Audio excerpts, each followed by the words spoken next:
மயிலாடுதுறை மாவட்டத்தில் முதல் முறையாக பல்வேறு இடங்களில் பள்ளிக் கல்வித்துறை சார்பில் குத்துச்சண்டை போட்டி, வளையப்பந்து மற்றும் சிலம்பம் போட்டிகள் நடைபெற்றது.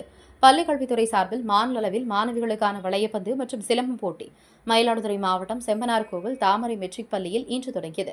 மயிலாடுதுறை மாவட்டத்தில் முதல் முறையாக துவங்கிய நிகழ்ச்சியில் 14 வயதுக்கு உட்பட்டோர், 17 வயதுக்கு உட்பட்டோர், 19 வயதுக்கு உட்பட்டோர் ஆகிய 3 பிரிவுகளில் இந்த போட்டிகள் 4 நாட்கள் நடைபெற்றது.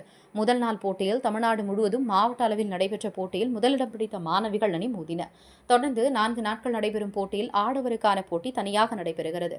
மயிலாடுதுறை மாவட்ட உடற்கல்வி ஆய்வாளர், உடற்கல்வி இயக்குநர் மற்றும் உடற்கல்வி ஆசிரியர்கள் போட்டிகளை இணைந்து நடத்தினர்.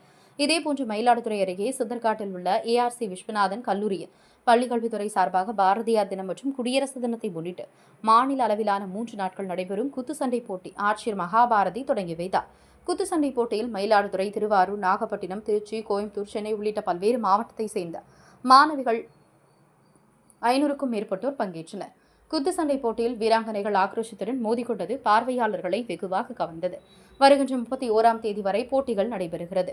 இந்த போட்டியில் வெற்றி பெறும் மாணவிகள் உயர்கல்வியிலும் வேலைவாய்ப்பிலும் தமிழக அரசால் முன்னுரிமை வழங்கப்பட உள்ளது குறிப்பிடத்தக்கது.